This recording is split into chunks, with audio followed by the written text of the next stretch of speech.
ಈಗ ಅಕ್ರಮ ಬಾಂಗ್ಲಾ ವಲಸಿಗರು, ಅಕ್ರಮ ಪಾಕ್ ಪ್ರಜೆಗಳು ಯಾರಿದ್ದಾರೆ ಅವರ ವಿರುದ್ಧ ಜನಜಾಗೃತಿಯನ್ನು ಮೂಡಿಸಲು ಕೂಡ ಅರವಿಂದ್ ಲಿಂಬಾವಳಿ ಅವರು ಎಲ್ಲ ತಯಾರಿಯನ್ನ, ಎಲ್ಲ ಪ್ಲಾನಿಂಗ್ ಅನ್ನ ಅವರೇ ಮಾಡಿರುವಂಥವ್ರು.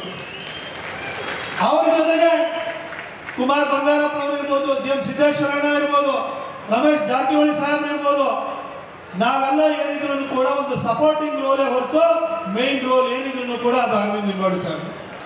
ಬಾಂಗ್ಲಾದೇಶದಲ್ಲಿರುವಂತವರು ಈ ಭಾರತಕ್ಕೆ ಬರ್ತಾರೆ, ಇಲ್ಲಿ ನೆಲೆಸ್ತಾರೆ, ಇಲ್ಲೇ ಟೆಂಟ್ ಹಾಕೊಳ್ತಾರೆ, ಇಲ್ಲೇ ಎಲ್ಲ ಇವತ್ತು ಮನೆ ಕೆಲಸದಿಂದ ಹಿಡಿದು, ತೋಟದ ಕೆಲಸದಿಂದ ಹಿಡಿದು, ಇವತ್ತು ಲಾಡ್ಜ್ಗಳಲ್ಲಿ ಕೆಲಸ ಮಾಡೋರು ಎಲ್ಲಾ ಕಡೆ ಬಂದು ಅವ್ರು ಸೇರ್ಕೊಳ್ತಾ ಇದ್ದಾರೆ. ಅವ್ರು ಸೇರ್ಕೊಳ್ತಾರೆ, ಹೊಟ್ಟೆಪಾಡಿಗೆ ಬಂದಿದ್ದಾರೆ ಅಂತ ತಿಳ್ಕೊಳ್ಬೇಡಿ.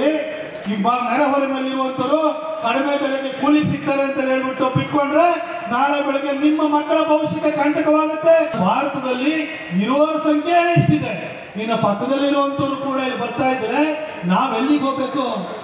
ಜಗತ್ತಿನಲ್ಲಿ 57 ಮುಸಲ್ಮಾನ ರಾಷ್ಟ್ರಗಳಿದ್ದಾವೆ. ರೋಹಿಂಗ್ಯದವರಿಗೆ ತೊಂದರೆ ಆಯ್ತು ಅಂತ ಹೇಳಿದ್ರೆ ಪಾಕಿಸ್ತಾನದವ್ರು ಯಾಕೆ ಆಶ್ರಯ ಕೊಡಲ್ಲ? ಯಾಕೆ ಬಾಂಗ್ಲಾದೇಶದವರು ಆಶ್ರಯ ಕೊಡಲ್ಲ? ಯಾಕೆ ಸೌದಿ ಅರೇಬಿಯಾ ಆಶ್ರಯ ಕೊಡಲ್ಲ? ಯಾಕೆ ಇರಾನ್ ಆಶ್ರಯ ಕೊಡಲ್ಲ? ಯಾಕೆ ಭಾರತನೇ ಆಶ್ರಯ ಕೊಡಬೇಕು? ಇವರಿಗೆ ಒಂದು ಭಯೋತ್ಪಾದನೆಯನ್ನು ಮಾಡಿದ್ರು. ಒಂದು ಕಡೆ ಭಯೋತ್ಪಾದನೆ, ಇನ್ನೊಂದು ಕಡೆ ಜನೋತ್ಪಾದನೆ. ಪುರುಷೋತ್ತಮದಲ್ಲೇ ಜನೋತ್ಪಾದನೆ ಕೂಡ ಮಾಡ್ತಾ ಇದ್ದಾರೆ. ಇನ್ನೊಂದು ದೇಶ ಹಿಂದೂಗಳಿಗೆ ಇನ್ನು ಸಮಸ್ಯೆ ಆಯ್ತು ಅಂತಂದ್ರೆ ಯಾವ ದೇಶಕ್ಕೆ ಹೋಗೋಣ ನಾವು? ನಮಗೆಲ್ಲ ಆಶ್ರಯ ಕೊಡ್ತಾರೆ. ಯಾವ ದೇಶ ಆಶ್ರಯ ಕೊಡುತ್ತೆ? 57 ಮುಸ್ಲಿಂ ರಾಷ್ಟ್ರಗಳು ಆಶ್ರಯ ಕೊಡ್ತಾವ, 106 ಕ್ರೈಸ್ತ ರಾಷ್ಟ್ರಗಳು ಆಶ್ರಯ ಕೊಡ್ತಾವ. ನಮ್ಗಿರೋದು ಒಂದೇ ಒಂದು ರಾಷ್ಟ್ರ, ಅದು ಭಾರತ. ಇದನ್ನು ಭಾರತವಾಗಿ ನಾವು ಉಳಿಸ್ಕೊಳ್ಬೇಕು. ಅದಕ್ಕೋಸ್ಕರ ಈ ಹೋರಾಟವನ್ನು ಕೈಗೆತ್ತಿಕೊಂಡಿದ್ದೀವಿ ಬಂಧುಗಳೇ. ಭಾರತ್ ಮಾತಾ ಕಿ. ಅಕ್ರಮ ಬಾಂಗ್ಲಾದೇಶಿ ವಲಸಿಗರ ವಿರುದ್ಧ ಜನಜಾಗೃತಿ ಮೂಡಿಸುವಂತಹ ಈ ಅಭಿಯಾನವನ್ನ ಮಹದೇವಪುರ ಕ್ಷೇತ್ರದಲ್ಲಿ ಆಯೋಜನೆ ಮಾಡಿರುವಂತಹ ನಿಮ್ಮೆಲ್ಲರ ನೆಚ್ಚಿನ ನೇತಾರರು, ಭಾರತೀಯ ಜನತಾ ಪಕ್ಷದ ಪ್ರಧಾನ ಕಾರ್ಯದರ್ಶಿಗಳಾಗಿ ಇಡೀ ರಾಜ್ಯಾದ್ಯಂತ ಪಕ್ಷವನ್ನ ಸಂಘಟನೆ ಮಾಡಿರುವ ಹಾಗೂ ನಾನು ಯುವ ಮೋರ್ಚಾದ ಅಧ್ಯಕ್ಷನಾಗಿದ್ದಾಗ ಯುವ ಮೋರ್ಚಾದ ಉಸ್ತುವಾರಿಯನ್ನು ವಹಿಸಿ ನಾವು ಬೆಂಗಳೂರಿನ ಫ್ರೀಡಂ ಪಾರ್ಕ್ ಬಳಿ ನಡೆಸಿದಂತಹ ಮಿಡ್ನೈಟ್ ಫ್ರೀಡಮ್ ರನ್ ಇರ್ಬೋದು, ನೋಟು ಬದಲು ದೇಶ ಮೊದಲು ಅಭಿಯಾನ ಇರ್ಬೋದು, ಪ್ರತಿಯೊಂದರಲ್ಲೂ ನನಗೆ ಮಾರ್ಗದರ್ಶನ ಮಾಡಿ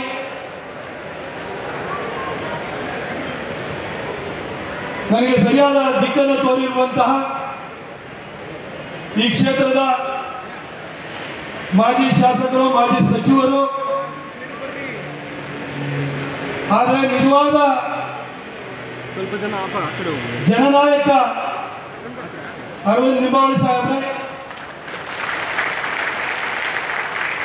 ಈ ಕ್ಷೇತ್ರದ ಸನ್ಮಾನ್ಯ ಶಾಸಕರು ಲಿಂಬಾವಳಿ ಸಾಹೇಬ್ರ ಶ್ರೀಮತಿಯರು ಆದಂತಹ ಮಂಜುಳಾ ಅರವಿಂದ್ ಲಿಂಬಾವಳಿ ಮೇಡಮ್ ಅವರೇ, ಈ ವೇದಿಕೆಯಲ್ಲಿ ಉಪಸ್ಥಿತರಿರುವಂತಹ ಮಾಜಿ ಕೇಂದ್ರ ಸಚಿವರು, ನಮ್ಮ ಪಕ್ಷದ ಹಿರಿಯ ನೇತಾರರು, ಅಣ್ಣನ ಸಮಾನರಾದಂತಹ GM ಸಿದ್ದೇಶ್ವರಣ್ಣ ಅವರೇ, ಇನ್ನು ಕೆಲವೇ ನಿಮಿಷಗಳಲ್ಲಿ ಈ ವೇದಿಕೆಗೆ ಆಗಮಿಸಲಿರುವ ಮಾಜಿ ಸಚಿವರು ಹಾಗೂ 2019ರಲ್ಲಿ ಯಡಿಯೂರಪ್ಪ ಸಾಹೇಬರ ನೇತೃತ್ವದಲ್ಲಿ ಮತ್ತೆ ಬಿಜೆಪಿ ಸರ್ಕಾರ ಬರಲಿಕ್ಕೆ ಕಾರಣೀಭೂತರಾಗಿರುವಂತಹ ರಮೇಶ್ ಜಾರಕಿಹೊಳಿ ಸಾಹೇಬ್ರೆ, ಈ ವೇದಿಕೆಯಲ್ಲಿ ಉಪಸ್ಥಿತರಿರುವ ಮಾಜಿ ಸಚಿವರು, ಮಾಜಿ ಶಾಸಕರು, ವಕ್ಫ್ ಅಭಿಯಾನದ ಸಂದರ್ಭದಲ್ಲಿ ಬಹಳ ಕೂಲಂಕಷವಾದಂತಹ ಚಿಂತನೆಯನ್ನು ಮಾಡಿ ವರದಿಯನ್ನು ತಯಾರು ಮಾಡಿ ಕೇಂದ್ರದ ಜಾಯಿಂಟ್ ಪಾರ್ಲಿಮೆಂಟರಿ ಕಮಿಟಿ ಎದುರುಗಡೆ ಪ್ರಬಲವಾಗಿ ವಕ್ಫ್ ಕಾಯ್ದೆ ತಿದ್ದುಪಡಿ ಯಾವ ಕಾರಣಕ್ಕಾಗಬೇಕು ಅನ್ನೋದನ್ನ ಆಧಾರ ಸಮೇತವಾಗಿ ವಿವರಿಸಿ JPCಯಿಂದಲೂ ಕೂಡ ಮೆಚ್ಚುಗೆ ಪಾತ್ರರಾಗಿರುವಂತಹ ಕುಮಾರ್ ಬಂಗಾರಪ್ಪ ಸಾಹೇಬ್ರೆ, ಹರಿಹರದ ಶಾಸಕರು, ನಮ್ಮ ಪಕ್ಷದ ನೇತಾರರು ಹಾಗೂ ನೇರವಂತಿಗೆ ಹೆಸರಾದಂತಹ ಬಿ.ಪಿ. ಹರೀಶಣ್ಣ ಅವರೇ, ರಾಯಚೂರು ಕ್ಷೇತ್ರದ ಮಾಜಿ ಸಂಸದರು, ಪಕ್ಷದ ಹಿರಿಯ ನೇತಾರರು ಆಗಿರುವಂತಹ ಬಿ.ವಿ. ನಾಯಕ್ರೇ, ರಾಜ್ಯ JDS ನ ನಾಯಕರು, ಆದರೆ ABVP ಕಾಲದಿಂದಲೂ ಅರವಿಂದ್ ಲಿಂಬಾವಳಿ ಸಾಹೇಬ್ರ ಬಗ್ಗೆ ಮಾತಾಡ್ತೀನಿ. ಇವತ್ತು ಈ ಒಂದು ಅಚ್ಚುಕಟ್ಟಾಗಿ ಇಂಥ ಒಂದು ಒಳ್ಳೆ ಕಾರ್ಯಕ್ರಮ ಆಯೋಜನೆ ಆಗ್ತಾ ಇದ್ರೆ ಅದಕ್ಕೆ ಅರವಿಂದ್ ಲಿಂಬಾವಳಿ ಸಾಹೇಬರು ಇಡೀ ಕ್ಷೇತ್ರದಲ್ಲಿ ಯಾವ ರೀತಿ ಶಿಸ್ತುಬದ್ಧವಾಗಿ ಪಕ್ಷವನ್ನ ಕಟ್ಟಿ ಬೆಳೆಸಿ ಸಜ್ಜುಗೊಳಿಸಿದ್ದಾರೆ ಅನ್ನೋದಕ್ಕೆ ಇದು ಒಂದು ಸಭೆ ಸಾಕ್ಷಿಯಾಗಿದೆ. ಯಾವುದೇ ಕೆಲಸ ಮಾಡಲಿ ಅದಕ್ಕೆ ಸೂಕ್ತ ತಯಾರಿ ಇದ್ದರೆ, ಒಂದು ನೋಟ್ ಬುಕ್ ಇದ್ದರೆ, ಒಂದು ವಿಚಾರ ಇನ್ನೊಂದು ವಿಚಾರಗಳು ಯಾವುದು ಕೂಡ ಮಿಕ್ಸ್ ಆಗಬಾರದು. ಒಂದೊಂದೇ ವಿಚಾರಗಳ ಬಗ್ಗೆ ಕೂಲಂಕಷವಾಗಿ ಅದರ ಬಗ್ಗೆ ಚರ್ಚೆ ಮಾಡಿಕೊಂಡು ಒಂದು ಕಾರ್ಯಕ್ರಮವನ್ನು ರೂಪಿಸುವಂತಹ ಚಾಕಚಕ್ಯತೆ ಕರ್ನಾಟಕ ಬಿಜೆಪಿಯಲ್ಲಿ ಯಾರಿಗಾರು ಇದ್ರೆ ಅದು ಅರವಿಂದ್ ಲಿಂಬಾವಳಿ ಸಾಹೇಬರಿಗೆ. ಇದು ನಾನು ಮುಖಸ್ತುತಿ ಹೇಳ್ತಾ ಇಲ್ಲ, ಇದನ್ನ ನಾನು ಅವರನ್ನು ಮೆಚ್ಚಲಿಕ್ಕೆ ಹೇಳ್ತಾ ಇಲ್ಲ. ನಾನು ಯುವ ಮೋರ್ಚಾದ ಅಧ್ಯಕ್ಷರಾಗಿದ್ದಾಗಲೂ ಕೂಡ ಪ್ರತಿಯೊಂದು ಕಾರ್ಯಕ್ರಮದ ರೂಪುರೇಷೆಯನ್ನ ಸಿದ್ಧ ಮಾಡ್ತಿದ್ದವರು ಅವರು. ನಮ್ಮಲ್ಲಿ ಮಿಡ್ ನೈಟ್ ಫ್ರೀಡಮ್ ಅನ್ನು ಅಲ್ಲಿ ನಾವು ಬೈಕ್ ರ್ಯಾಲಿಯನ್ನು ಮಾಡಬೇಕು ಅಂತ ಹೇಳಿ ಫ್ರೀಡಮ್ ಪಾರ್ಕ್ ಹತ್ರ ನಾವು ಕಾರ್ಯಕ್ರಮವನ್ನು ಆಯೋಜನೆ ಮಾಡಿದ್ರೆ ಅತಿ ಹೆಚ್ಚು ಬೈಕ್ಗಳು, ಅತಿ ಹೆಚ್ಚು ಯುವ ಮೋರ್ಚಾದ ಕಾರ್ಯಕರ್ತರು ಬರ್ತಾ ಇದ್ದು, ಅದು ಮಾದೇವಪುರ ಕ್ಷೇತ್ರದಿಂದ ಬರ್ತಾ ಇತ್ತು. ಮೈಸೂರು ಕೂಡ ಅವರು ಜನರಲ್ ಸೆಕ್ರೆಟರಿ ಆಗಿ ಇನ್ಚಾರ್ಜ್ ಇದ್ರು. ಮೈಸೂರಿನಲ್ಲೂ ಕೂಡ ಅವರು ಇನ್ಚಾರ್ಜ್ ಇರುವಂತಹ ಸಂದರ್ಭದಲ್ಲಿ ನಮ್ಮ ಮೈಸೂರು ಭಾಗದಲ್ಲೂ ಕೂಡ ಶಾಸಕರ ಇದ್ದಂತಹ ಸಂದರ್ಭದಲ್ಲಿ 5 ಶಾಸಕರ ಆ ಕಡೆಯಿಂದ ಗೆದ್ದು ಬಂದ್ರು. ಆಗ ಪಕ್ಷವನ್ನು ಅಷ್ಟು ಚಂದವಾಗಿ ಅವರು ಆ ಕಾರ್ಯಕ್ರಮಗಳನ್ನು ಅವರು ರೂಪಿಸ್ತಾ ಇದ್ರು. ಇವತ್ತು ವಕ್ಫ್ ವಿರುದ್ಧ ಹೋರಾಟ ಇರ್ಬೋದು, ವಾಲ್ಮೀಕಿ ಹಗರಣದ ವಿರುದ್ಧ ಹೋರಾಟ ಇರ್ಬೋದು, ಈಗ ಅಕ್ರಮ ಬಾಂಗ್ಲಾ ವಲಸಿಗರು, ಅಕ್ರಮ ಪಾಕ್ ಪ್ರಜೆಗಳು ಯಾರಿದ್ದಾರೆ ಅವರ ವಿರುದ್ಧ ಜನಜಾಗೃತಿಯನ್ನು ಮೂಡಿಸುವಲ್ಲೂ ಕೂಡ ಅರವಿಂದ್ ಲಿಂಬಾವಳಿ ಅವರು ಎಲ್ಲ ತಯಾರಿಯನ್ನ, ಎಲ್ಲ ಪ್ಲಾನಿಂಗ್ ಅನ್ನ ಅವರೇ ಮಾಡಿರುವಂತವ್ರು. ಅವ್ರ ಜೊತೆಗೆ ಕುಮಾರ್ ಬಂಗಾರಪ್ಪನವರು ಇರ್ಬೋದು, GM ಸಿದ್ದೇಶ್ವರಣ್ಣ ಇರ್ಬೋದು, ರಮೇಶ್ ಜಾರಕಿಹೊಳಿ ಸಾಹೇಬ್ರು ಇರ್ಬೋದು, ನಾವೆಲ್ಲ ಏನಿದ್ರು ಕೂಡ ಒಂದು ಸಪೋರ್ಟಿಂಗ್ ರೋಲೇ ಹೊರತು ಮೇನ್ ರೋಲ್ ಏನಿದ್ರು ಕೂಡ ಅದು ಅರವಿಂದ್ ಲಿಂಬಾವಳಿ ಸಾಹೇಬ್. ಅವರು ಯಾವುದೋ ರಾಜಕೀಯ ಕಾರಣಕ್ಕೋಸ್ಕರ ಯಾವುದೋ ಹೋರಾಟ ತೆಗೆದುಕೊಳ್ತಾರೆ, ಯಾವುದೋ ಯಾರ್ದೋ ವಿರುದ್ಧ ಮೂಲಿಸಲ್ಲ. ಇದು ಮೂಲತಃ ABVP ಇಂದ ಬಂದಿರೋರು. ಬಿಜೆಪಿ ಮತ್ತು ಕಾಂಗ್ರೆಸ್ ಮತ್ತು ಬೇರೆ ಪಕ್ಷಗಳಿಗಿರುವ ವ್ಯತ್ಯಾಸ ಏನಂತಂದ್ರೆ, ಚುನಾವಣೆ ಗೆಲ್ಲೋದಕ್ಕೋಸ್ಕರ ಅವ್ರು ಸಾಲ ಮನ್ನಾ ಮಾಡ್ತೀವಿ, ಬಡ್ಡಿ ಮನ್ನಾ ಮಾಡ್ತೀವಿ, ಉಚಿತವಾಗಿ ಕೊಡ್ತೀವಿ, ಈ ರೀತಿ ಪ್ರಣಾಳಿಕೆಯನ್ನು ಮುಂದಿಟ್ಕೊಂಡು ಅವ್ರು ಚುನಾವಣೆಗೆ ಹೋದ್ರೆ ಬಿಜೆಪಿ ಒಂದೇ ಒಂದು ಪಕ್ಷ ಸೈದ್ಧಾಂತಿಕ ತಳಹದಿಯನ್ನು ಇಟ್ಕೊಂಡು ಚುನಾವಣೆಯನ್ನು ಎದುರಿಸುತ್ತೆ. ಆ ರೀತಿ ಸಿದ್ಧಾಂತದ ಹಿನ್ನೆಲೆಯಿಂದ ಬಂದಿರುವಂತವರು ಅರವಿಂದ್ ಲಿಂಬಾವಳಿ ಸಾಹೇಬರು. ಹಾಗಾಗಿ ಯಾವುದೇ ಕೆಲಸ ಮಾಡಬೇಕು ಅಂದ್ರೂ ಕೂಡ ಅದರಲ್ಲಿ ರಾಜಕೀಯ ಉದ್ದೇಶ ಇಟ್ಕೊಳ್ಳಲ್ಲ. ಈ ದೇಶ ಧರ್ಮವನ್ನು ಕಾಪಾಡಬೇಕು ಅನ್ನೋ ಸದುದ್ದೇಶವನ್ನು ಇಟ್ಕೊಂಡು ಅವರು ಕಾರ್ಯಕ್ರಮವನ್ನು ರೂಪಿಸಿ ಸೂಚಿಸುತ್ತಾರೆ ಹೊರತು ಅದರಿಂದ ಯಾವ ರಾಜಕೀಯ ವಾಸನೆಯೂ ಕೂಡ ಇರುವುದಿಲ್ಲ.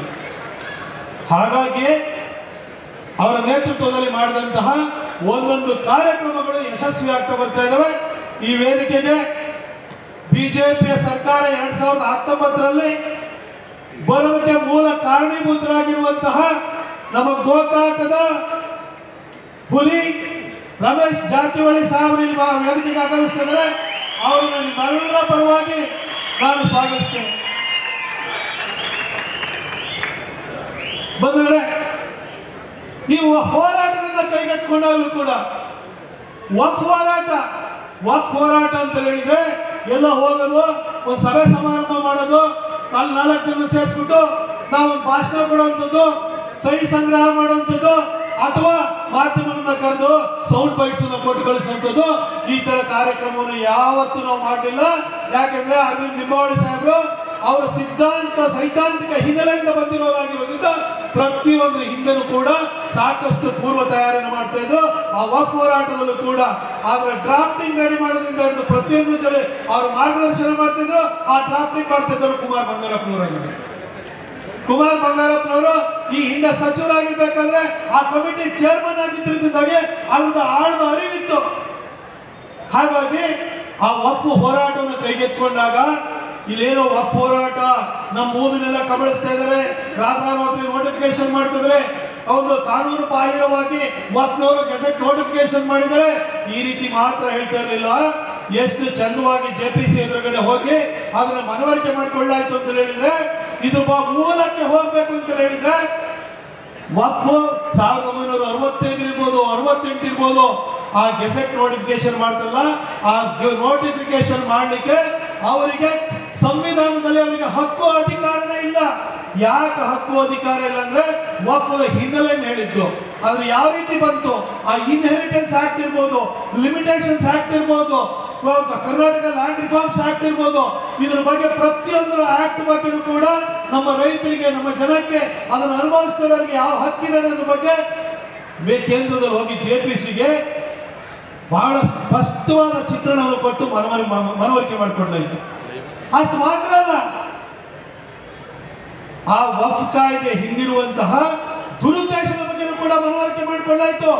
ವಕ್ಫ್ ಅಲ್ಲಿ ನೀವು ಆಸ್ತಿನ ಯಾವ ರೀತಿ ದುರ್ಬಳಕೆ ಮಾಡಿಕೊಳ್ಳಾಗ್ತದೆ ಅನ್ನೋದ್ರ ಬಗ್ಗೆ ಮಾಹಿತಿ ಕೊಡಬೇಕು. ಮಾಹಿತಿನ ಸರಿಯಾದ ಮಾಹಿತಿಯನ್ನು ಪಡ್ಕೊಳ್ಬೇಕು ಅಂದ್ರೆ ವಕ್ಫದ ಆಸ್ತಿ ಪಟ್ಟಿ ಇಟ್ಕೊಳ್ಳೋದು ಬೇಡ, ಒಂದು ಟ್ರಸ್ಟ್ ಮಾಡಬೇಕು ಅಂತಂದ್ರೆ ಯಾವ್ದೋ ಮಾವ ಚಿಸ್ತಿ ಟ್ರಸ್ಟ್ ಅಂತ ಮಾಡಿರ್ತಾರೆ, ಆ ಟ್ರಸ್ಟ್ ಒಂದು ಧ್ಯೇಯೋದ್ದೇಶಗಳಂತ ಇರ್ತವೆ. ಅದಕ್ಕೋಸ್ಕರವಾಗಿ ಫೋಟೋ ಆಡಿಟಿಂಗ್ ಮಾಡಿ, ರೆವಿನ್ಯೂ ಆಡಿಟಿಂಗ್ ಮಾಡಿ, ಫೈನಾನ್ಸ್ ಆಡಿಟಿಂಗ್ ಮಾಡಿ ಅಂತ ಹೇಳಿ ಪ್ರತಿಯೊಂದನ್ನು ಪಟ್ಟಿ ಮಾಡಿ ರೆವಿನ್ಯೂ ಸೆಕ್ರೆಟರಿ ಕಳಿಸ್ಬೇಕು. ಫಾರೆಸ್ಟ್ ನಿಮಗೆ PCCF ಕಳಿಸ್ಬೇಕು. ಅದೇ ರೀತಿ ವಕ್ಫದ CO ಕಳಿಸ್ಬೇಕು. ಚೀಫ್ ಸೆಕ್ರೆಟರಿನ ಸಮನ್ ಮಾಡಬೇಕು. ಪ್ರತಿಯೊಂದನ್ನು ಕೂಡ ಪಟ್ಟಿಯನ್ನು ಮಾಡಿ JPC ಎದುರುಗಡೆ ಕೊಡುವಾಗ ಕುಮಾರ್ ಬಂಗಾರಪ್ಪನವರು ಅವತ್ತು ಮುಂದೆ ಇದ್ರು. ಆದ್ರೆ ಹಿಂದೆ ಇಷ್ಟೋ ಜನ ಹಿರಿಯ ನೇತಾರರು ಮಾರ್ಗದರ್ಶನವನ್ನು ಮಾಡ್ತಾ ಇದ್ರು.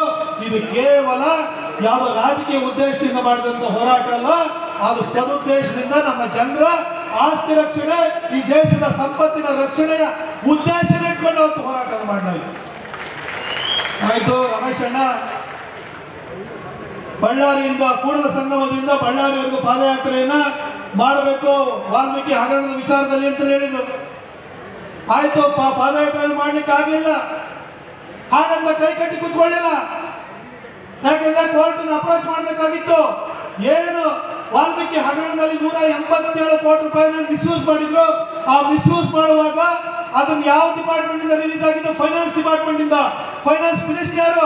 ಈಗಿನ ಮುಖ್ಯಮಂತ್ರಿನೇ ಫೈನಾನ್ಸ್ ಮಿನಿಸ್ಟರ್ ಆಗಿರೋದ್ರಿಂದ ಆ ಫೈನಾನ್ಸ್ ಮಿನಿಸ್ಟರ್ನ ಅವರಿಗೆ ಹೊಣೆಗಾರಿಕೆಯನ್ನು ಕೇಳಲೇಬೇಕಾಗುತ್ತೆ ಅಂತ ಹೇಳಿ ಅದ್ರ ಬಗ್ಗೆನೂ ಕೂಡ ಯೋಚನೆಯನ್ನು ಮಾಡಿದ್ರು. ಅಷ್ಟು ಮಾತ್ರ ಅಲ್ಲ, ಆ ಚುನಾವಣೆ ದುಡ್ಡನ್ನ ಎಲ್ಲಿ ದುರ್ಬಳಕೆಯನ್ನು ಮಾಡ್ಕೊಂಡಿದ್ದಾರೆ? ಆ ದುರ್ಬಳಕೆಯನ್ನು ಮಾಡಿಕೊಂಡಿದ್ದು ಬಳ್ಳಾರಿ ಮತ್ತು ರಾಯಚೂರು ಲೋಕಸಭಾ ಚುನಾವಣೆಯಲ್ಲಿ ಹೆಂಡ ಖರೀದಿ ಮಾಡಲಿಕ್ಕೋಸ್ಕರ ವಾಲ್ಮೀಕಿ ಹಗರಣದ ದುಡ್ಡನ್ನ ದುರುಪಯೋಗ ಮಾಡಿಕೊಂಡಿದ್ರು.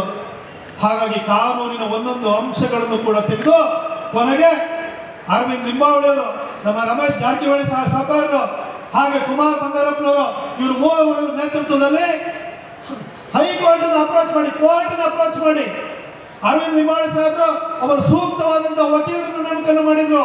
ಕಾನೂನಿನ ಹೋರಾಟವನ್ನು ಮಾಡೋಣ, ಕೋರ್ಟಿನ ಮುಖಾಂತರ ನ್ಯಾಯನ ಪಡ್ಕೊಳ್ಳೋಣ ಅಂತ ಹೇಳಿ ಹೋಗಿ ಇವತ್ತು ಕೋರ್ಟ್ CBI ತನಿಖೆಗೆ ಇವತ್ತು ಆದೇಶವನ್ನು ಮಾಡಿದ್ರೆ ಇವತ್ತು ಈ ಮೂವರ ಹೋರಾಟ, ಮೂವರ ಪರಿಶ್ರಮ ಇದೆ.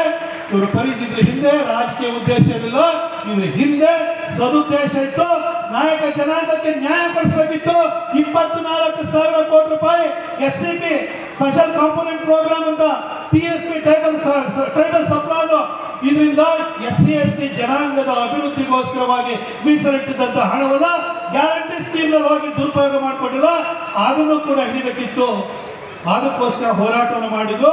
ವಾಲ್ಮೀಕಿ ಜನಾಂಗಕ್ಕೆ ನ್ಯಾಯ ಕೊಡಿಸಬೇಕು ಅಂತ ಹೇಳಿ ಕೋರ್ಟ್ ಅನ್ನು ಅಪ್ರೋಚ್ ಮಾಡಿದ್ರು. ಇಂತಹ ಹಿನ್ನೆಲೆ ಇಟ್ಕೊಂಡು ಇವತ್ತು ಈ ಒಂದು ಕಾರ್ಯಕ್ರಮವನ್ನು ನಾವು ಮಾಡಲಿಕ್ಕೆ ಬಂದಾಗ ಇಷ್ಟು ದೊಡ್ಡ ಸಂಖ್ಯೆಯಲ್ಲಿ ಬಂದಿದ್ರಿ ಅಂತಂದ್ರೆ ಇವತ್ತು ಅರವಿಂದ್ ಲಿಂಬಾವಳಿ ಇರ್ಬೋದು, ಸಾವ್ಕಾರ್ ಇರ್ಬೋದು, ಸಿದ್ದೇಶ್ವರಣ್ಣ ಇರ್ಬೋದು, ಕುಮಾರಣ್ಣ ಇರ್ಬೋದು, ಇವರೇನೋ ಹೋರಾಟವನ್ನು ಕೈಗೆತ್ಕೊಂಡ್ರು ಕೂಡ ಒಳ್ಳೆ ಉದ್ದೇಶ ಇಟ್ಕೊಂಡು ಹೋರಾಟವನ್ನು ಕೈಗೆತ್ತಿಕೊಳ್ತಾರೆ. ಹಾಗೂ ಆ ಉದ್ದೇಶ ತಾರ್ಕಿಕ ಅಂತ್ಯಕ್ಕೆ ಹೋಗೋವರೆಗೂ ಕೂಡ ಅವ್ರು ಕೈ ಬಿಡಲ್ಲ ಅನ್ನೋ ವಿಶ್ವಾಸದಿಂದ ನೀವೆಲ್ಲ ಇಲ್ಲಿ ಬಂದಿದ್ರಿ ಅಂತ ನನಗೆ ಗೊತ್ತು. ಬಂಧುಗಳೇ, ಯಾಕಾಗಿ ಅಕ್ರಮ ಬಾಂಗ್ಲಾ ವಲಸಿಗರ ವಿರುದ್ಧ, ಅಕ್ರಮ ಪಾಕಿಸ್ತಾನ ಪ್ರಜೆಗಳ ವಿರುದ್ಧ ನಾವು ಹೋರಾಟ ಮಾಡಬೇಕಾಗಿ ಬಂದಿದೆ ಅಂತ ಹೇಳಿದ್ರೆ, ಮ್ಯಾನ್ಮಾರ್ನಿಂದ ಪಕ್ಕದ ಬರ್ಮಾದಿಂದ ರೋಹಿಂಗ್ಯಾ ಮುಸಲ್ಮಾನರು ಅಲ್ಲಿರುವಂತ ಬುದ್ಧಿಸ್ಟ್ಗಳ ಮೇಲೆ ಆಕ್ರಮಣ ಮಾಡ್ತಾ ಇದ್ರು. ಬುದ್ಧಿಸ್ಟ್ಗಳನ್ನ ಒಟ್ಟು ಸೇರಿಬಿಟ್ಟು ಸರಿಯಾಗಿ ಪಡೆದುಕೊಂಡ್ರೆ ಬೋಟ್ ಅಲ್ಲಿ ಬಾಂಗ್ಲಾದೇಶದ ಮುಖಾಂತರವಾಗಿ ಎಲ್ಲ ಭಾರತಕ್ಕೆ ಬರೋಕ್ ಶುರುವಾದ್ರು. ಅಲ್ಲಿ ಪಾಕಿಸ್ತಾನದಲ್ಲಿ ಹಿಂಸೆ ಆದ್ರು. ನಾವು ಸಿಎಎ ತರಲಿಕ್ಕೆ ಅಂತ ಹೊರಟು ಪಾಕಿಸ್ತಾನಿ ಮುಸ್ಲಿಮರಿಗೂ ಭಾರತಕ್ಕೆ ಬರಬೇಕು ಅಂತ ಅವಕಾಶ ಮಾಡಿಕೊಡ್ಬೇಕು ಅಂತ ಕಾಂಗ್ರೆಸ್ ವಾದವನ್ನು ಮಾಡ್ಲಿಕ್ಕೆ ಶುರುವಾಯ್ತು. ಅಲ್ಲ, ಯೋಚನೆ ಮಾಡಿ, ಬಾಂಗ್ಲಾದೇಶದಲ್ಲಿರುವಂತವ್ರು ಈ ಭಾರತಕ್ಕೆ ಬರ್ತಾರೆ, ಇಲ್ಲಿ ನೆಲೆಸ್ತಾರೆ, ಇಲ್ಲೇ ಟೆಂಟ್ ಹಾಕೊಳ್ತಾರೆ, ಇಲ್ಲೇ ಎಲ್ಲ ಇವತ್ತು ಮನೆಗೆಲಸದಿಂದ ಹಿಡಿದು ತೋಟದ ಕೆಲಸದಿಂದ ಹಿಡಿದು ಇವತ್ತು ಲಾಡ್ಜ್ಗಳಲ್ಲಿ ಕೆಲಸ ಮಾಡೋರು ಎಲ್ಲಾ ಕಡೆ ಬಂದು ಅವ್ರು ಸೇರ್ಕೊಳ್ತಾ ಇದ್ದಾರೆ. ಹೊಟ್ಟೆಪಾಡಿಗೆ ಬಂದಿದ್ದಾರೆ ಅಂತ ತಿಳ್ಕೊಳ್ಬೇಡಿ. ಅವರು ಒಂದೊಂದೇ ಭಾಗವನ್ನು ಯಾವ ರೀತಿ ಕಬಳಿಸ್ತಾರೆ ಅನ್ನೋದಕ್ಕೆ ಬಾಂಗ್ಲಾದೇಶದಲ್ಲಿ 1947ರಲ್ಲಿ ಸ್ವಾತಂತ್ರ್ಯ ಬಂದಾಗ ಬಾಂಗ್ಲಾದೇಶದಲ್ಲಿ 24.5% ಹಿಂದೂಗಳಿದ್ರು. ಇವತ್ತು ಎಷ್ಟು ಜನ ಇದ್ದಾರೆ? ಇವತ್ತು 5%ಗಿಂತ ಕಮ್ಮಿ ಇದ್ದಾರೆ. ಪಾಕಿಸ್ತಾನದಲ್ಲಿ 15% ಹಿಂದೂಗಳಿದ್ರು. ಇವತ್ತು 1-2%ಗಿಂತಲೂ ಕಮ್ಮಿ ಇದ್ದಾರೆ. ಎಲ್ಲಿ ಹೋದ್ರು ಅವರು? ಅಲ್ಲಿ ಯಾವ ಹಿಂದೂಗಳಿಗೂ ಕೂಡ ಬದುಕಕ್ಕೆ ಅವಕಾಶ ಇಲ್ಲ. ದುರ್ಗಾ ಪೂಜೆ ನಡೀತಾ ಇದ್ರೆ ಪೆಟ್ಟಾಲ್ಗಳ ಮೇಲೆ ಆಕ್ರಮಣ ಮಾಡ್ತಾರೆ. ಅಂತಹ ಮನಸ್ಥಿತಿಯವರು ನಮ್ಮನೆ ಬಾಗಿಲಿಗೆ ಬಂದ್ರೆ ನಾವು ಭಯಭೀತರು ಆಗಬೇಕೋ ಬೇಡವೋ? ನಾವು ಎಚ್ಚೆತ್ಕೊಳ್ಬೇಕೋ ಬೇಡವೋ? ವಾಪಸ್ ಹಿಡಿದು ತಪ್ಪಬೇಕೋ ಬೇಡವೋ? ಅದಕ್ಕೋಸ್ಕರ ಇವತ್ತು ಅಭಿಯಾನ ಮಾಡ್ತಾ ಇರೋದು. ಎಲ್ಲೋ ಬಾಂಗ್ಲಾದೇಶದಲ್ಲಿ ನಡೀತಾ ಇತ್ತು ಅಂತ ಅನ್ಕೊಳ್ಬೇಡಿ, ಎಲ್ಲೋ ಪಾಕಿಸ್ತಾನದಲ್ಲಿ ನಡೀತಾ ಇತ್ತು ಅಂತ ಅನ್ಕೊಳ್ಬೇಡಿ. ಇವತ್ತು ಜಗತ್ತನ್ನು ತೆಗೆದು ನೋಡಿ. ಇವತ್ತು ಯುರೋಪ್ ಅಲ್ಲಿ ಈ ಐಫೆಲ್ ಟವರ್, ನೀವು ಐಫೆಲ್ ಟವರಿಗೆ ಹೋದ್ರೂ ಕೂಡ ಅದ್ರ ಕೆಳಗಡೆ ಇವತ್ತು ಬೀಚ್ ಕಳೆದು ಬೇಸ್ಮೆಂಟ್ ತಿಂತಾರೋದು ನಾವು ನೋಡ್ತಾ ಇದ್ದೀವಿ. ಇವತ್ತು ಯುಕೆನಲ್ಲಿ 5 ಸಿಟಿಗಳಿಗೆ ಮುಸಲ್ಮಾನ ಮೇಯರ್ಗಳು ಬಂದಿದ್ದಾರೆ. ಇವತ್ತು ಯುಕೆ ಸ್ಥಿತಿ ಯಾವ್ದು, ಇಂಗ್ಲೆಂಡಿನ ಸ್ಥಿತಿ ಏನಾಗೋಗಿದೆ ಅಂತಂದ್ರೆ ಯಾವತ್ತು ಆ ದೇಶ ಮುಳುಗೋಗುತ್ತೋ ಅನ್ನೋ ಸ್ಥಿತಿ ಬಂದೋಗಿದೆ. ಬರೀ ಭಾರತದಲ್ಲಿ ಮಾತ್ರ ಅಲ್ಲ, ಇಡೀ ಯುರೋಪಿನಲ್ಲಿ ಭಯ ಶುರುವಾಗಿದೆ. ಅಮೆರಿಕದಲ್ಲಿ ಹಿಡಿದು ತಪ್ಪುತ್ತಾ ಇದ್ದಾರೆ. ಇನ್ನು ಭಾರತದಲ್ಲಿ ಇರುವವರ ಸಂಖ್ಯೆ ಎಷ್ಟಿದೆ? ಇನ್ನು ಪಕ್ಕದಲ್ಲಿ ಇರುವಂತವ್ರು ಕೂಡ ಇಲ್ಲಿ ಬರ್ತಾ ಇದ್ರೆ ನಾವೆಲ್ಲಿಗೆ ಹೋಗ್ಬೇಕು? ಅಲ್ಲ, ನಾನು ಕೇಳ್ತೀನಿ, ಜಗತ್ತಿನಲ್ಲಿ 57 ಮುಸಲ್ಮಾನ ರಾಷ್ಟ್ರಗಳಿದ್ದಾವೆ. ರೋಹಿಂಗ್ಯದವರಿಗೆ ತೊಂದರೆ ಆಯ್ತು ಅಂತ ಹೇಳಿದ್ರೆ ಪಾಕಿಸ್ತಾನದವ್ರು ಯಾಕೆ ಆಶ್ರಯ ಕೊಡಲ್ಲ? ಯಾಕೆ ಬಾಂಗ್ಲಾದೇಶದವರು ಆಶ್ರಯ ಕೊಡಲ್ಲ? ಯಾಕೆ ಸೌದಿ ಅರೇಬಿಯಾ ಆಶ್ರಯ ಕೊಡಲ್ಲ? ಯಾಕೆ ಇರಾನ್ ಆಶ್ರಯ ಕೊಡಲ್ಲ? ಯಾಕೆ ಭಾರತನೇ ಆಶ್ರಯ ಕೊಡಬೇಕು ಇವರಿಗೆ? ನಾವೆಲ್ಲ ಒಂದೇ ಧರ್ಮದವರು ಅಂತ ಹೇಳ್ತಾರಲ್ಲ, ಇವ್ರ ಧರ್ಮದವರೇ ಇರುವಂತ 57 ಇಸ್ಲಾಮಿಕ್ ರಾಷ್ಟ್ರಗಳಲ್ಲಿ ಯಾಕೆ ಆಶ್ರಯ ಕೊಡಲ್ಲ ಇವರಿಗೆ? ಅಲ್ಲಿ ಇವರಿಗೆ ಆಶ್ರಯ ಯಾಕೆ ಕೊಡಲ್ಲ ಅಂದ್ರೆ ಇವರಿಗೆ ಒಂದೊಂದು ದೇಶವನ್ನು ಕಬಳಿಸ್ತಾ ಇರ್ಬೇಕು. ಇವರು ಒಂದು ಭಯೋತ್ಪಾದನೆಯನ್ನು ಮಾಡಿದ್ರು. ಒಂದು ಕಡೆ ಭಯೋತ್ಪಾದನೆ, ಇನ್ನೊಂದು ಕಡೆ ಜನೋತ್ಪಾದನೆ. ಪುರುಷಾರ್ಥಿಗಳಲ್ಲೇ ಜನೋತ್ಪಾದನೆ ಕೂಡ ಮಾಡ್ತಾ ಇದ್ದಾರೆ. ನೀವು ಯೋಚನೆ ಮಾಡಿ, ಆಪರೇಷನ್ ಸಿಂಧೂರ್ ನಂತರ ಪಾಕಿಸ್ತಾನಿ ಪ್ರಜೆಗಳಾಗಿದ್ರೆ ಅವರನ್ನ ವಾಪಸ್ ಕಳಿಸಬೇಕು ಅಂತ ಹೇಳಿ ministry of external affairs order ಮಾಡಿದ ಕೂಡಲೇ, ಹೋಮ್ ಮಿನಿಸ್ಟ್ರಿ ಆರ್ಡರ್ ಮಾಡಿದ ಕೂಡಲೇ ಒಬ್ಬೊಬ್ಬರ ಹುಡುಕ್ತಾ ಹೋದ್ರೆ ಪಾಕಿಸ್ತಾನದವರು 22 ಜನ ಮಹಿಳೆಯರು ನಮ್ಮ ದೇಶದವರೇ ಪಾಕಿಸ್ತಾನದವ್ರನ್ನ ಮದುವೆಯಾಗಿ ವಾಪಸ್ ಇಲ್ಲೇ ಬಂದು 99 ಮಕ್ಕಳು ಹುಟ್ಟಿದವೆ 22 ಜನಕ್ಕೆ. ನಮ್ಮ ಹೆಂಗಸರಿಗೆ 1 ಮಕ್ಕಳು ಆಗೋಷ್ಟೇ ಸೊಂಟನೆ ಜಾರಿ ಹೋಗುತ್ತೆ. ಅವರಂತೂ ಪುರುಷಾರ್ಥಿನಲ್ಲೇ ಮಕ್ಕಳು ಹುಡ್ತಾನೆ ಇರ್ತವೆ. ನಾಳೆ ಬೆಳಗ್ಗೆ ನಮ್ಮ ಮಕ್ಕಳ ಕಥೆ ಏನಾಗಬೇಕು? ಒಂದೊಂದೇ ಮಕ್ಕಳು ಮಾಡ್ಕೊಂಡಿದ್ದೀವಿ ನಾವು. ನಮ್ಮ ಮಕ್ಕಳು ಎಲ್ಲಿಗೆ ಹೋಗ್ಬೇಕು? ಇನ್ನೊಂದು ದೇಶ ಹಿಂದೂಗಳಿಗೆ ಇನ್ನೂ ಸಮಸ್ಯೆ ಆಯ್ತು ಅಂತಂದ್ರೆ ಯಾವ ದೇಶಕ್ಕೆ ಹೋಗೋಣ ನಾವು? ನಮಗೆಲ್ಲ ಆಶ್ರಯ ಕೊಡ್ತಾರೆ. ಯಾವ ದೇಶ ಆಶ್ರಯ ಕೊಡುತ್ತೆ? 57 ಮುಸ್ಲಿಂ ರಾಷ್ಟ್ರಗಳು ಆಶ್ರಯ ಕೊಡ್ತಾವ, 106 ಕ್ರೈಸ್ತ ರಾಷ್ಟ್ರಗಳು ಆಶ್ರಯ ಕೊಡ್ತಾವ. ನಮ್ಗಿರೋದು ಒಂದೇ ಒಂದು ರಾಷ್ಟ್ರ, ಅದು ಭಾರತ. ಇದನ್ನು ಭಾರತವಾಗಿ ನಾವು ಉಳಿಸ್ಕೊಳ್ಬೇಕು. ಭಾರತವಾಗಿ ಉಳಿಬೇಕು ಅಂತ ಹೇಳಿದ್ರೆ ಅದಕ್ಕೆ ಹಿಂದೂಗಳು ಯಾವತ್ತೂ ಕೂಡ ಮೆಜಾರಿಟಿ ಆಗಿ ಇರಲೇಬೇಕು. ಅದಕ್ಕೋಸ್ಕರ ಈ ಹೋರಾಟವನ್ನು ಕೈಗೆತ್ತಿಕೊಂಡಿದ್ದೀವಿ ಬಂಧುಗಳೇ. ನೀವು ಬಹಳ ದೀರ್ಘವಾಗಿ ಹೇಳಿಕ್ ಹೋಗಲ್ಲ. ನೀವೆಲ್ಲ ಎಚ್ಚೆತ್ಕೊಂಡಿದ್ದೀರಿ ಅನ್ನೋದನ್ನ 2014ರಲ್ಲಿ ನರೇಂದ್ರ ಮೋದಿ ಅವರಿಗೆ 283 ಸೀಟ್ ಕೊಟ್ಟು ನೀವು ಪ್ರಧಾನಿ ಮಾಡಿದ್ರಲ್ಲ. 2019ರಲ್ಲಿ 303 ಸೀಟ್ ಕೊಟ್ಟು ಮತ್ತೆ ಪ್ರಧಾನಿ ಮಾಡಿದ್ರಲ್ಲ. ಸ್ವಲ್ಪ ಸೋಮಾರಿತನ ಮಾಡಿ 2024ರಲ್ಲಿ 240 ಇಳಿಸಿದ್ರಲ್ಲ, ಈಗ ಸ್ವಲ್ಪ ಮತ್ತೆ ಎಚ್ಚೆತ್ಕೊಳ್ಬೇಕು. ನೀವು ಪರಿಸ್ಥಿತಿ ಕೈ ಮೀರಿ ಹೋದ್ಮೇಲೆ ಬಾಯಿ ಪಡ್ಕೊಳಕ್ಕಾಗಲ್ಲ, ನಿಮ್ ಕಣ್ಣೀರು ವರ್ಷಕ್ಕೂ ಯಾರಿರಲ್ಲ. ಅಂತ ಪರಿಸ್ಥಿತಿನ ತಂದಿಟ್ಕೊಳ್ಬೇಡಿ. ಈ ನೆರೆಹೊರೆನಲ್ಲಿರುವಂತರು ಕಡಿಮೆ ಬೆಲೆಗೆ ಕೂಲಿ ಸಿಗ್ತಾರೆ ಅಂತ ಹೇಳ್ಬಿಟ್ಟು ಬಿಟ್ಕೊಂಡ್ರೆ ನಾಳೆ ಬೆಳಗ್ಗೆ ನಿಮ್ಮ ಮಕ್ಕಳ ಭವಿಷ್ಯಕ್ಕೆ ಕಂಟಕವಾಗುತ್ತೆ ಅನ್ನೋದನ್ನ ಎಚ್ಚರಿಸೋದಕ್ಕೋಸ್ಕರವಾಗಿ ಈ ಒಂದು ಅಭಿಯಾನವನ್ನ, ಈ ಕಾರ್ಯಕ್ರಮವನ್ನು ಮಾಡಿದೀವಿ ಬಂಧುಗಳೇ. ಮುಂದಿನ ದಿನಗಳಲ್ಲಿ ಇಡೀ ರಾಜ್ಯಾದ್ಯಂತ ನಾವು ಈ ರೀತಿ ಏನೇನು ಮಾಹಿತಿಗಳಿದೆ ಅದನ್ನೆಲ್ಲ ಪಡ್ಕೊಂಡಿದ್ದೀವಿ ಕಾಲ್ ಸೆಂಟರ್ಗಳ ಮುಖಾಂತರವಾಗಿ. ಆ ಎಲ್ಲ ಮಾಹಿತಿನ ಕಲೆ ಹಾಕಿ 21ನೇ ತಾರೀಕು ಪಾರ್ಲಿಮೆಂಟ್ ಸೆಷನ್ ಸ್ಟಾರ್ಟ್ ಆಗುತ್ತೆ. ಅಲ್ಲಿ ಹೋಗಿ ಹೋಮ್ ಮಿನಿಸ್ಟ್ರಿಗೆ, ಪ್ರೈಮ್ ಮಿನಿಸ್ಟ್ರಿಗೆ, ಸಂಬಂಧಪಟ್ಟವರಿಗೆ ದಾಖಲೆ ಸಮೇತ ಅದನ್ನು ಸಲ್ಲಿಸಬೇಕು ಅಂತ ಹೇಳಿ ಇವತ್ತು ಈ ಕಾರ್ಯಕ್ರಮವನ್ನು, ಅಭಿಯಾನವನ್ನು ನಾವು ಮಾಡಿದ್ದೀವಿ. ಇದಕ್ಕೆ ನಿಮ್ಮ ಸಹಕಾರ ಇರಲಿ, ನಿಮ್ಮ ಆಶೀರ್ವಾದ ಇರಲಿ. ನಮಗೋಸ್ಕರ ಅಲ್ಲ, ನಿಮ್ಮ ಮಕ್ಕಳ ಭವಿಷ್ಯಕ್ಕೋಸ್ಕರ. ಈ ಭವಿಷ್ಯದಲ್ಲಿ ಭಾರತವಾಗಿ ಉಳಿಬೇಕಿದು. ಇದು ಪ್ರಿಡಾಮಿನೆಂಟ್ಲಿ ಹಿಂದೂ ಕಂಟ್ರಿಯಾಗಿ ಉಳಿಬೇಕು ಅಂತ ಹೇಳಿದ್ರೆ ನಿಮ್ಮೆಲ್ಲರ ಸಹಕಾರ ಬೇಕು. ಆ ಸಹಕಾರವನ್ನು ಕೇಳಿದಕ್ಕೋಸ್ಕರ ಈ ಕಾರ್ಯಕ್ರಮವನ್ನ ನಾವು ಆಯೋಜನೆ ಮಾಡಿದ್ದೀವಿ. ಬಹಳ ದೊಡ್ಡ ಸಂಖ್ಯೆಯಲ್ಲಿ ಬಂದಿದ್ದೀರಿ. ನಿಮ್ಮೆಲ್ಲರಿಗೂ ಕೂಡ ಧನ್ಯವಾದಗಳು. ನಾನು ಇನ್ನೊಂದು ಸಾರಿ ಯಾವ ಕಾರ್ಯಕ್ರಮಕ್ಕೆ ಬಂದು ಖಂಡಿತ ನಾನು ಮಾತಾಡ್ತೀನಿ. ಯಾಕಂದ್ರೆ ಅರವಿಂದ್ ಲಿಂಬಾವಳಿ ಅವರು ಕೂಡ ನನ್ನನ್ನು ಕೈ ಹಿಡಿದು ಬೆಳೆಸುತ್ತಾ ಇರುವಂಥವ್ರು. ಅವರ ಕೃತಜ್ಞತಾ ಭಾವದಿಂದ ನಾನು ಇಲ್ಲಿ ಬಂದಿದ್ದೇನೆ. ಮುಂದಿನ ದಿನಗಳಲ್ಲಿ ಇರ್ತೀನಿ. ಅರವಿಂದ್ ಲಿಂಬಾವಳಿ ಸಾಹೇಬ್ರನ್ನ ಮುಂದಿನ ದಿನಗಳಲ್ಲೂ ಕೂಡ ನೀವು ಕೈ ಹಿಡಿದು ಅವ್ರನ್ನೂ ಕೂಡ ಬೆಳೆಸಿ, ನಮ್ಮ ಪಕ್ಷಕ್ಕೆ ಅವರೊಂದು ಅಸೆಟ್ ಇದ್ದ ಹಾಗೆ ಅವ್ರನ್ನ ಯಾವತ್ತೂ ಕೂಡ ಇನ್ನೂ ಉನ್ನತ ಸ್ಥಾನದಲ್ಲಿ ನೋಡಬೇಕು ಅಂದ್ರೆ ನೀವು ಇನ್ನೂ ದೊಡ್ಡ ಶಕ್ತಿಯನ್ನು ಅವರಿಗೆ ನೀವು ತುಂಬುವಂಥ ಕೆಲಸವನ್ನ ನೀವು ಮಾಡಬೇಕು. ಖಂಡಿತ ಮಾದೇವಪುರ ಕ್ಷೇತ್ರದ ಜನ ನೀವು ಆ ಕೆಲಸವನ್ನು ಮಾಡ್ತೀರಿ ಅಂತ ಹೇಳಿ ವಿಶ್ವಾಸದಿಂದ ಈ ವೇದಿಕೆಯಲ್ಲಿ ಉಪಸ್ಥಿತರಿರುವಂತಹ ಎಲ್ಲರಿಗೂ ಕೂಡ ವಂದಿಸ್ತೀನಿ. ಇಲ್ಲಿರುವಂಥವ್ರು ರಾಜಕೀಯ ಉದ್ದೇಶದಿಂದ, ನಾನು ಮಾಧ್ಯಮ ಮಿತ್ರರಿಗೆ ಹೇಳ್ತೀನಿ, ರಾಜಕೀಯ ಉದ್ದೇಶದಿಂದ ಇಲ್ಲಿ ಬಂದಿಲ್ಲ. ಇದು ಬಿಜೆಪಿ ಅನ್ನೋದು ಒಂದು ಐಡಿಯಾಲಜಿಕಲಿ ಡ್ರಿವನ್ ಆಗಿರುವಂಥ ಪಾರ್ಟಿ, ಸೈದ್ಧಾಂತಿಕ ತಳಹದಿಯನ್ನು ಇಟ್ಕೊಂಡಿರುವಂಥ ಪಾರ್ಟಿ. ಆ ಸಿದ್ಧಾಂತಕ್ಕೆ ಅನುಗುಣವಾಗಿ ಈ ಕಾರ್ಯಕ್ರಮವನ್ನು ಆಯೋಜನೆ ಮಾಡಿದ್ದೀವಿ ಅಂತ ಹೇಳಿ ವಿನಮ್ರವಾಗಿ ನಮ್ಮ ಮಾಧ್ಯಮ ಮಿತ್ರರಿಗೂ ಕೂಡ ನಾನು ಹೇಳ್ತಾ ನನ್ನ ಮಾತನ್ನು ಮುಗಿಸ್ತೇನೆ. ತಕ್ಷಣಕ್ಕೆ ನಾನು ವೇದಿಕೆಯಿಂದ ನಿರ್ಗಮಿಸಬೇಕು, ನಿಮ್ಮ ಅನುಮತಿಯನ್ನು ಕೂಡ ಕೇಳ್ತಾ ನನ್ನ ಮಾತನ್ನು ಮುಗಿಸ್ತೇನೆ. ಬೋಲೋ ಭಾರತ್ ಮಾತಾ ಕಿ. ಟಿವಿ ವಿಕ್ರಮ, ದೇಶ ನಿಮ್ಮ ಕೈಯಲ್ಲಿ. ಈ ಕಾರ್ಯಕ್ರಮ ನಿಮಗೆ ಇಷ್ಟ ಆಗಿದ್ದಲ್ಲಿ ಲೈಕ್, ಶೇರ್ ಹಾಗೂ ಕಮೆಂಟ್ ಮಾಡಿ. ಟಿವಿ ವಿಕ್ರಮದ ಕಾರ್ಯಕ್ರಮಗಳನ್ನು ನಿರಂತರವಾಗಿ ವೀಕ್ಷಿಸಲು ಸಬ್ಸ್ಕ್ರೈಬ್ ಮಾಡಿ, ಬೆಲ್ ಐಕನ್ ಒತ್ತಿ.